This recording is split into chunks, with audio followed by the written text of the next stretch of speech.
this video I want to look at conditionals, but I want to look at the second and third conditionals. So this is a little bit more of an advanced topic. If you're not sure about conditionals, I'll do another video outlining the basics and the zero and the first conditional.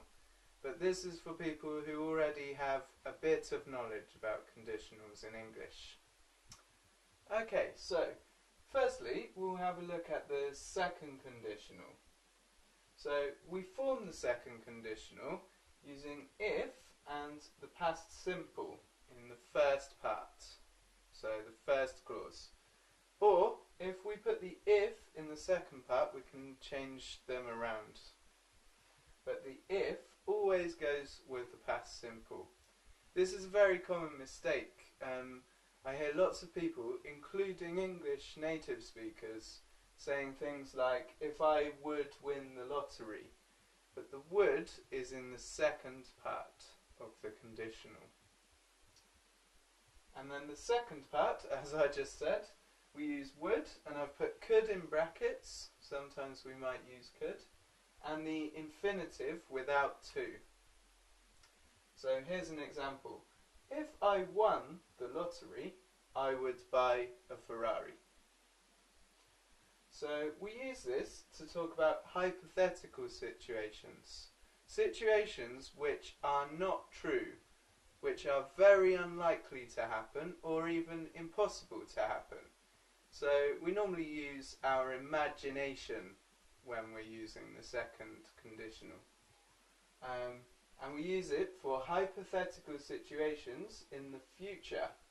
So, for example, if I got a better job, I would buy a bigger house. So, in the future, hypothetically. If I saw my team win, I would be happy. In the future and hypothetically. Or we could use it for a hypothetical present situation which is impossible. So for example, if I was president of the United States, which I'm not, I would do things differently. But it's impossible, so it's a completely imaginary situation. Okay, we also use the third conditional in a very similar way. So we form the third conditional using if and had and the past participle. I could have also said the past perfect there. So had and past participle is the same as the past perfect.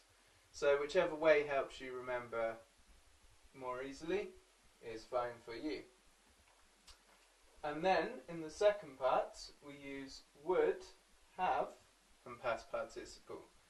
Again, many people make mistakes with this and put the would have with the if, even English people. So sometimes you hear people say things like, if I would have studied, or if I would have worked harder, or if I would have been there at that time. But the would have doesn't go with the if. The if goes with the past perfect. So I've put an example here. If I had studied, I would have passed. So we use this for hypothetical situations which cannot be changed, but we use it for the past. So we normally use this to express regrets. For example, oh, if I had studied more, I would have passed the exam. But I didn't study, and I didn't pass the exam. Oh, if I had worked more, I would have made more money. But I didn't work, and I didn't make money. So we use this to express regrets, often, about the past. Or we could use it to express how lucky we were in the past. If I had been crossing the road 2 minutes earlier, I would have been hit by the car that was driving too fast, or something like that. But I wasn't crossing, and I didn't get hit. Okay, so these are very useful constructions in English because they help us talk about unreal situations. Also, in English, we don't really have a subjunctive tense like in many other languages, so it's very important to get the second conditional and the third conditional, correct, so that you can talk about imaginary situations in both the future present and in the past. Okay, that's everything I've got for you. I hope that was useful for you. If you liked it, give me a like and share this video with your friends.